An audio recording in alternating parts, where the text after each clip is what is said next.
जिसमें आप शामिल हुए? आज निगरानी समिति की बैठक थी जिसमें जिले के सभी जनप्रतिनिधि इसमें शामिल थे और जिले के सभी संबंधित अधिकारी शामिल थे। एक तरीके से ये समीक्षा होती है, भारत सरकार की जो योजनाएं चल रही हैं उसी की समीक्षा होती है और उसकी रिपोर्ट जो है पूरी बन करके विभागवार भारत सरकार को जाती है। एक अभी कटीले तार वाला कोई मुद्दा उठाया था, क्या है जो आपने कहा कि इलेक्शन के पहले तक ये हो जाना चाहिए? देखिए, कई बार मैंने इस विषय को उठाया, आवाज पूरे सदन से मैंने आश्वासन भी दिलाया, क्योंकि ग्रामीण सड़कें वैसे भी काफ़ी सक्रिय होती है और ये जो हमारा पशु हैं इनसे बचने के लिए किसानों ने अपने खेत में कटीले तार लगा रखे हैं और ये कटीले तार खेत के बजाय ये सड़कों पर लगाते हैं। तो मेरा ये कहना है कि भाई आप लगाओ तार, अपने खेत की सुरक्षा करो, लेकिन आप चकमार्ग पर मत लगाओ। लोगों ने खुलेआम चकमार्ग पर गांव की सड़कों पर लगा रखा है, जिससे कई प्रकार की दुर्घटनाएं होती हैं। कई विद्यार्थियों के पैर कट गए, हाथ कट गए और आए दिन जाम लगता है। एक बहुत बड़ी समस्या है और हम समझते हैं कि ये पूरे प्रदेश की समस्या है, कम से कम हमारे इलाके की तो हर गांव की समस्या है। वही मैंने प्रशासन से अनुरोध किया कि आप इन तारों को अविलंब हटवा दें सड़कों से और चकमार्गों से। अपने खेत के अंदर लगाना चाहे लगावे, लगाना ही पड़ेगा, लेकिन उसको कोई अधिकार नहीं है कि वो उसका जो पिलर गाड़ता है वो सड़क पर गाड़ता है, उसका पिलर चक रोड पर गाड़ता है, जिसके कारण सड़कें भी खतरे सक्रिय हो गई है और आए दिन दुर्घटना होती रहती है और लोग अपनी दवा पानी करा लेते हैं और कुछ लोग मर भी जाते हैं। दिशा के बैठक में एक मुद्दा और उठा है कि सड़क पे ही यहाँ सरसों बोई गई है मुख्य मार्ग पे। ये सड़कों के अतिक्रमण की बात है, ये सड़कों पर अतिक्रमण। देखिए, आज हर आदमी के पास मोटरसाइकिल है, हर आदमी के पास घर में किसान के ट्रैक्टर है, हर आदमी के पास कार है और सड़कों पर अवैध निर्माण हो रहा है। तो इसमें सबसे बड़ी गलती जो सदन में निकल करके आई कि किसी भी रोड पर कोई मापदंड नहीं लिखा हुआ है कि लोग जो नया निर्माण करावें वो कितनी दूरी पर करावें।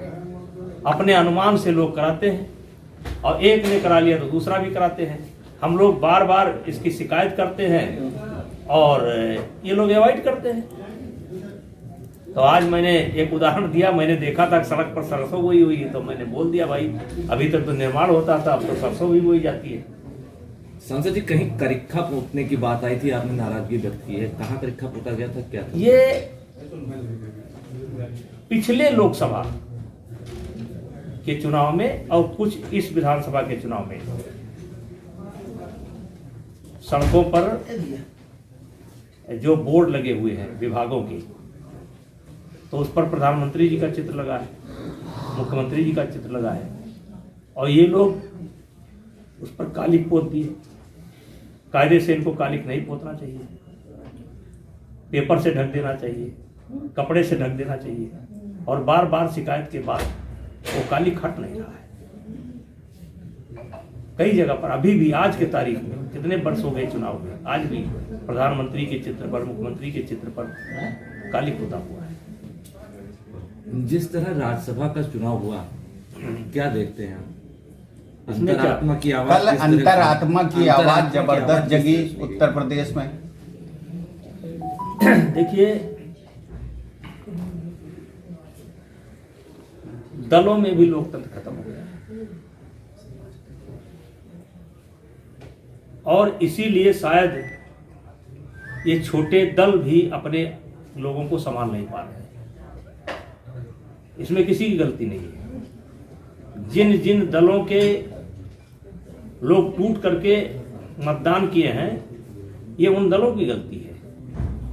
अब आत्मा की आवाज पर वोट निकला क्योंकि भारतीय जनता पार्टी को लोग पसंद करते हैं। भारतीय जनता पार्टी ने राम मंदिर का निर्माण किया, भारतीय जनता पार्टी ने इस देश की तुष्टीकरण की राजनीति को समाप्त किया और भी अच्छी योजनाएं लेकर के आए हैं, तो वो लोग तो मौका तलाशते हैं। तो आपका ये मानना है कि जिस तरीके से अखिलेश यादव पीडीए की बात करते थे, अपर कास्ट के जितने भी विधायक थे उन लोगों ने उनके विरोध में जाके वोट दिया है उनके दल के? अब ये उनका विषय है, लेकिन कहीं ना कहीं अंतरात्मा की आवाज यही दिखाई पड़ रही है कि भारतीय जनता पार्टी अच्छा काम कर रही है। आज हर लोग भारतीय जनता पार्टी में आना चाहते हैं। वो विधायक थे, उनको मौका मिला, उन्होंने वोट दिया, भारतीय जनता पार्टी में एंट्री हो गई उनकी।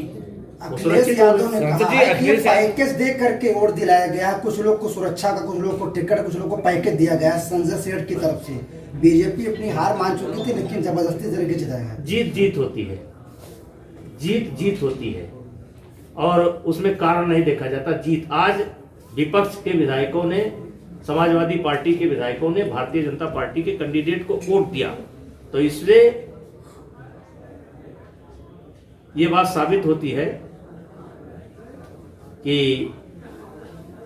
उनके कार्य व्यवहार से और उनके दल से लोग संतुष्ट नहीं थे और उन्होंने वोट किया। जिस तरीके से हिमाचल प्रदेश में कल कांग्रेस प्रत्याशी की हार हुई, बीजेपी की जीत हुई, उसके बाद लगातार कांग्रेस के विधायक पार्टी छोड़कर बीजेपी के संपर्क में आ रहे हैं, किस तरीके से देख रहे हैं वहाँ के सियासी? इस्तीफे की मांग की गई है, उनके सीएम के इस्तीफे की मांग हो गई है। दे दिया। देखिए, आज पूरे देश में और विशेष करके हिंदी भाषी क्षेत्र में सब बीजेपी से जुड़ना चाहते हैं, मोदी जी से जुड़ना चाहते हैं। वो अपने भविष्य को लेकर के सब मोदी जी से जुड़ना चाहते हैं और मोदी जी के कामकाज से संतुष्ट हैं। और अब जैसे राहुल जी हैं, आज भी उनसे मुलाकात संभव नहीं है। आज भी उनका कोई नेता, उनके तो कुछ बड़े नेता इस बात पर चले गए कि जब वो उनसे मिलने गए तो अपने कुत्ते को बिस्कुट खिला रहे थे और वही बिस्कुट उठा करके उसको दे दिया, वो छोड़कर चले गए। आज एक प्रदेश के मुख्यमंत्री। सर नेताजी, जिस तरीके से हल्द्वानी में एक अतिक्रमण को हटाने के लिए वहां का प्रशासन पहुंचा तो भयानक रूप से उसका विरोध हुआ, तो आप ये चाहते हैं कि यूसीसी जल्दी से जल्दी आ जाए? वो तो आ ही जाएगी, वो तो आ जाएगी। सांसद जी, जिस तरीके से सभी दलितों, पिछड़ों और अल्पसंख्यकों की राजनीति करते हैं मुखर होके, अगड़ों की बात करने से डरते क्यों? ये तो मानेंगे आपकी गरीबी अभी है और सबसे ज्यादा गरीबी दलित में है, पिछड़ों में है। इस बात को तो इनकार कर नहीं सकते आप। अगड़े भी हैं, अगड़े सांसद हम हैं, तमाम मंत्री हैं, राजनाथ सिंह जी हैं, यहाँ मुख्यमंत्री हैं, आदित्यनाथ जी हैं, तो ऐसा कहा है कि अगड़ों की कोई इच्छा हो रही है। लेकिन ये तो मानेंगे कि दलित आज भी अंतिम पायदान पर है, पिछड़े आज अंतिम पायदान पर है।